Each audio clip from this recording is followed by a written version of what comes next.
അമ്മേ ശരണം, ദേവി ശരണം, പന്തളം അന്നപൂർണേശ്വരിയെ ശരണം. ഇതാണ് പന്തളം മുത്താരമ്മൻ ക്ഷേത്രം.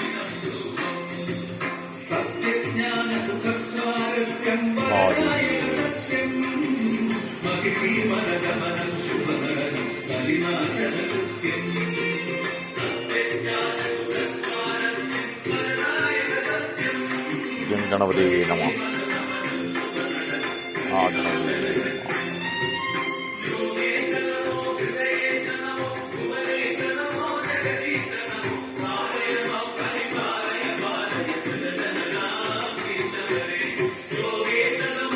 ഗോപുരമാണ്. തമിഴ്നാട് രീതിയിലുള്ള ക്ഷേത്ര നിർമ്മാണമാണ് ഇവിടെ നടന്നിരിക്കുന്നത്. നാഗരാജാവ് നാഗേക്ഷമേശ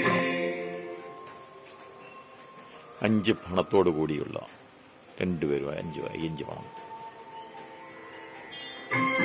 അതിമനോഹരമായിട്ടുള്ള പന്തളം. ഇത് അന്നപൂർണേശ്വരി. ഒരേ സരസ്വതി കുറവായതുകൊണ്ട് 2 ക്ഷേത്രമാണ്. ഇത് അന്നപൂർണേശ്വരി ക്ഷേത്രം.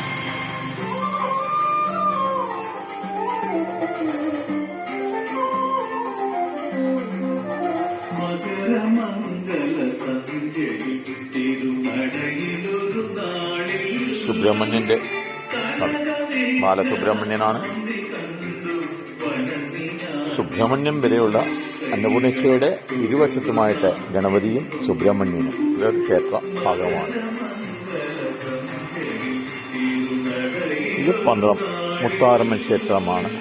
നിറപറയോടുകൂടി മഞ്ഞൾ പറയാണ് ഇവിടുത്തെ പ്രാധാന്യമാണ്. ഈ മഞ്ഞൾ ഉപയോഗിച്ചാണ് മഞ്ഞനീരാട്ട് വർഷത്തേക്ക് നടത്തിയത്. ധാരാളം ഭക്തജനങ്ങൾ വരുംതോറും വന്നിട്ട് മഞ്ഞൾപ്പുറ സമർപ്പിക്കാറുണ്ട്. മുത്താരം അമ്മേശ്വരം മുത്താരമ്മേശ്വര സ്ഥല സൗകര്യക്കുറവുകൊണ്ടാണ് 2 ക്ഷേത്രവും.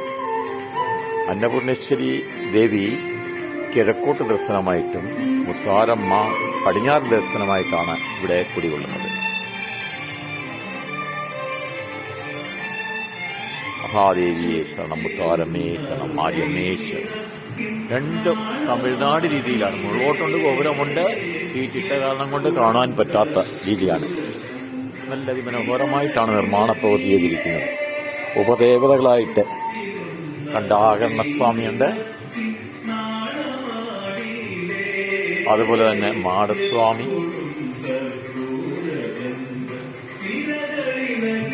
രക്ഷസ്,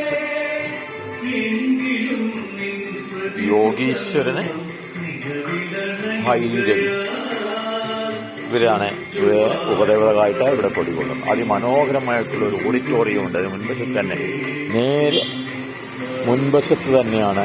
ഈ ക്ഷേത്രത്തിൽ മാത്രമേ ഇത്ര വിശാലമായിട്ടുള്ള നേരെ എതിർഭാഗത്ത് തന്നെയാണ് ഓഡിറ്റോറിയം സ്ഥിതി ചെയ്യുന്നത്.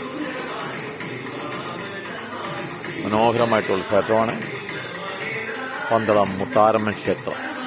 ഒരിക്കലെങ്കിലും ഭക്തജനങ്ങൾ ഈ ക്ഷേത്രം വരിക, ഈ ക്ഷേത്രത്തിലെ വിശേഷങ്ങൾ അറിയുക, തിരുവുത്സവത്തിൽ പങ്കുകൊള്ളുക. അമ്മേശ്വരണം, ദേവീശ്വരണം, പന്തളം മുത്താരമേശ്വരണം, അന്നപൂർണേശ്വരിയെ ശരണം. കണ്ടില്ലേ, അന്നപൂർണേശ്വരി ദേവി മനോഹരമായിട്ടുള്ള നിർമ്മാണ പ്രവർത്തനമാണ്.